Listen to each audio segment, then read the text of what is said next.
Les initiatives de coopération intellectuelle transméditerranéenne sont une série de conférences, de séminaires de team building et d'ateliers de travail ayant pour objectif la conception participative d'un consortium de 2 cités touristiques fantaisistes labellisées le Papillon Source. Le projet du Papillon Source Méditerranée, c'est un réseau d'acteurs international du changement positif qui se réunissent pour mener des actions pouvant être classées dans 3 dynamiques opérationnelles principales. Faire naître et développer l'idée d'agir collectivement.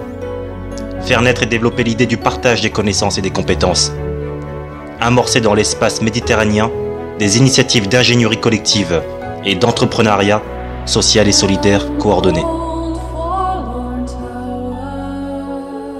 Nous cherchons à fonder, avec plusieurs entreprises du Maroc et de France, un groupement d'intérêt économique qui pilotera le projet de cité autogérée banque alimentaire au Maroc, puis un second groupement d'intérêt économique qui pilotera le projet de parc à thème en France.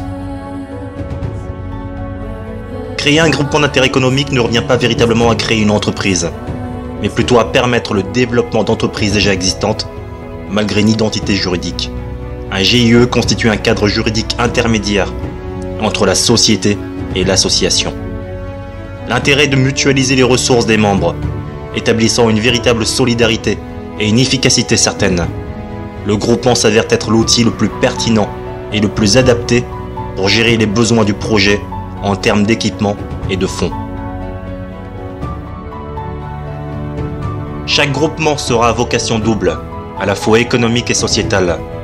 Toutefois, la finalité sociétale et éducative est son unique objectif. Chaque groupement intégrera au fil du temps plusieurs nouveaux membres, afin d'atteindre les objectifs opérationnels et financiers.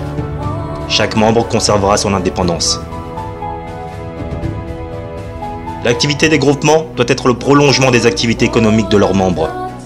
Celle-ci étant le tour operating responsable, social et solidaire, nous recherchons donc plusieurs partenaires économiques œuvrant dans le secteur du tourisme. Ces membres copiloteront le projet, selon les spécificités établies dans un contrat. Dans le cas du Maroc, il s'agit d'établissements hôteliers de haut et moyen standing, situés dans la ville de Marrakech, dont les hôtels et riads peinent à faire le plein hors saison.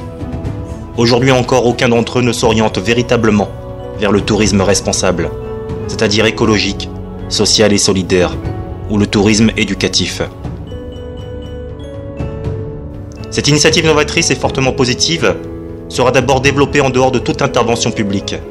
C'est son succès en termes de performance sociale et médiatique qui incitera fortement les différents pouvoirs publics à accompagner activement la création et le développement de ces cités du futur.